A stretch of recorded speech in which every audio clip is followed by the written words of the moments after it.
Hello viewers, आप सबका स्वागत है फिनिक्स वी लीगल चैनल में। तो आज हम एक बहुत ही इंटरेस्टिंग मैं बोलूँगी सुप्रीम कोर्ट की जो जजमेंट है उसके बारे में बात करने वाली हूँ। ये सीपीसी के उस सेक्शन के बारे में है जो सेक्शन 144 ऑफ सीपीसी है, जहाँ पर अगर कोई थर्ड पार्टी प्रॉपर्टी अगर ले लेता है और जब केस चलते वक्त ही, मतलब जो डिस्प्यूटेड प्रॉपर्टी के रहते वक्त ही अगर वो थर्ड पार्टी प्रॉपर्टी ले लेता है, तो उस सिचुएशन पे क्या है, ये जानते बुझते अगर ले रहा है कि प्रॉपर्टी का तो केस चल रहा है उसके बावजूद भी वो खरीद रहा है, तो कोर्ट के डिसीजन से उसके ऊपर में क्या असर पड़ेगा। तो है बहुत ही इंटरेस्टिंग टॉपिक। तो चलिए वीडियो को हम स्टार्ट करते हैं। वीडियो को स्टार्ट करने से पहले मैं ज़रूर बोलूँगी, अगर आपको मेरा कोई लीगल एडवाइस लेना चाहते हैं तो आप डिस्क्रिप्शन बॉक्स में जो नंबर दिया है वहाँ से आप अपॉइंटमेंट बुक कर सकते हैं। तो चलिए वीडियो को स्टार्ट करते हैं।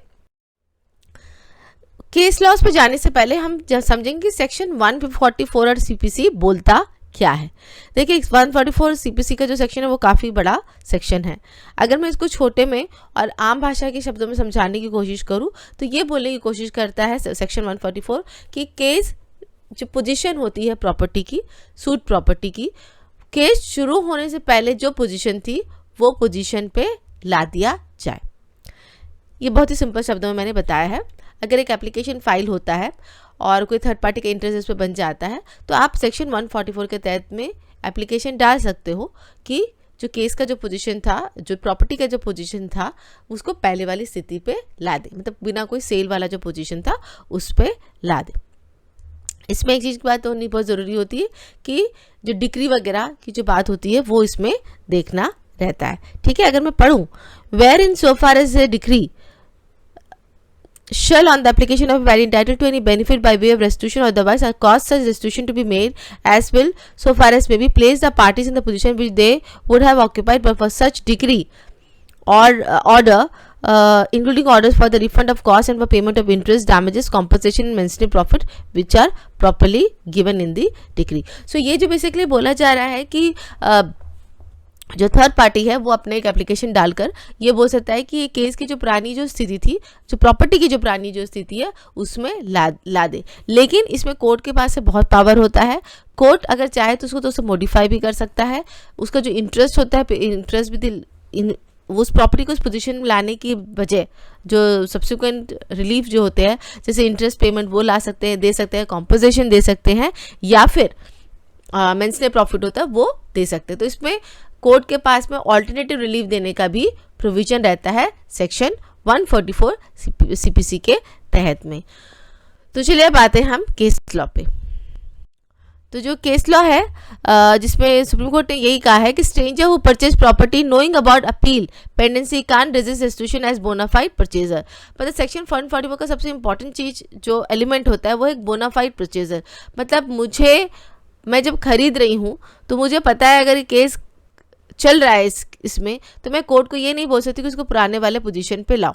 या तो मैं बिल्कुल अनजान व्यक्ति हूँ, मुझे पता ही नहीं था कि भैया इसके ऊपर में कुछ केस वेस चल रहा है और डिग्री वगैरह हो गया, उसके बाद मैंने कोर्ट को डाला 144 के एप्लीकेशन की वजह, मुझे तो पता नहीं था इस चीज़ के बारे में कि इसमें केस भी चल रहा है, तो इसको प्लीज़ पहले वाली पोजीशन पे लाया जाए। तो इसीलिए यहाँ पे जो सबसे इंपॉर्टेंट पोजीशन बताया गया कि अगर आपने जानते बुझते, आपको पता है कि इस प्रॉपर्टी पे तो केस चल रहा है, मुझे सस्ता में मिल रहा है, मैं ले लेता हूँ, आगे जो होगा सो देखा जाएगा, तो वो चीज़ में आप 144 सीपीसी का जो एप्लीकेशन है उसका आप अपने फ़ायदे के लिए यूज़ नहीं कर सकते।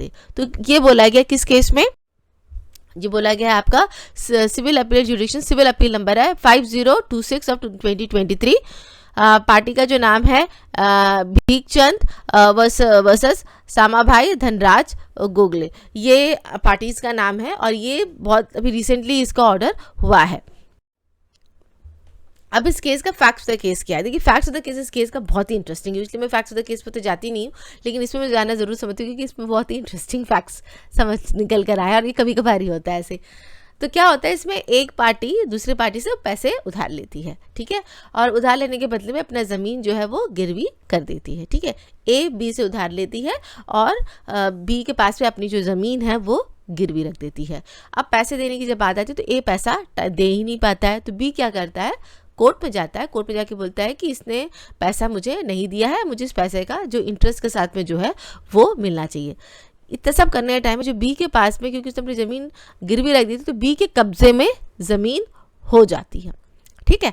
अब ये केस चलता है, ये पैसे के लेन देन का केस चलता है, और जो बी ने जो ए के ऊपर में केस डाला होता है तो बी केस जीत जाता है। ध्यान से सुनिए इस बात को, बी जो होता है वो केस जीत जाता है और कोर्ट पे ये ऑर्डर आता है कि ये जो प्रॉपर्टी है इसकी कुर्की करा के इसको पैसा दिया जाए। ठीक है, तो जब कुर्की का टाइम आता है तो उस प्रॉपर्टी को कौन खरीदता है? ध्यान से सुनिए, बी ही खरीदता है। जो केस जीता होता है वही इस प्रॉपर्टी को खरीद लेता है। ठीक है, अभी जब प्रॉपर्टी को खरीद लेता है तो जो ए होता है जिसके अगेंस्ट में बी ने केस फाइल किया था वो अपील में चला जाता है। अपील में जाता है, वहाँ पे उसको कुछ मिलता नहीं है, उसके बाद वो सुप्रीम कोर्ट में आता है। सुप्रीम कोर्ट में आता है इस 144 के।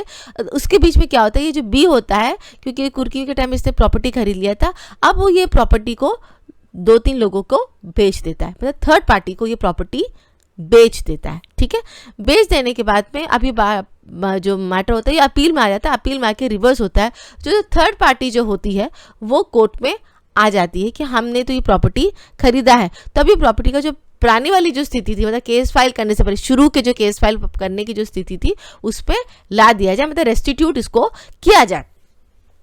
इस बात पर सुप्रीम कोर्ट ने क्या कहा है, चलिए ऑब्जर्वेशन पे जाते हैं अब हम। तो सुप्रीम कोर्ट ने कहा ये एक बहुत ही फेमस केस है चिन्नामल, उसके जो कुछ प्रिंसिपल है उसको सुप्रीम कोर्ट ने बोला है। अब मैं पढ़ती हूँ। The court in Chinnammal laid down the test to ascertain whether the stranger purchaser would be entitled to retain the property by the principle of restitution.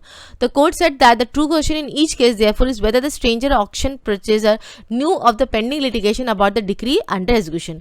तो चिन्नामल का एक बहुत ही फेमस केस है about section 144 restitution of property के ऊपर लेकर है।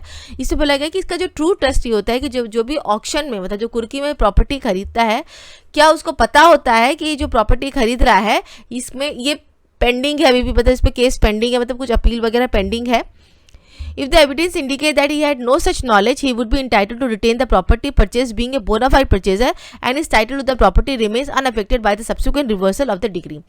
अगर उसे पता नहीं होता है कि भैया इस पर अपील उपिल फाइल की गई है, वो मतलब समझता है कि हाँ भैया कुर्की हो रहा है, अब तो प्रॉपर्टी मेरी होगी, मतलब एक बोनाफाइड नेचर से वो खरीदता है, वैसे केस में तो प्रॉपर्टी को जो पुरानी जो स्थिति है वो स्थिति हो जाएगी और उसका जो इंटरेस्ट होगा, उसका जो राइट होगा वो प्रोटेक्ट होगा। But if it is shown by the evidence that he is aware of the pending appeal against the decree when he purchased the property, it would be inappropriate to term him as a bona fide purchaser.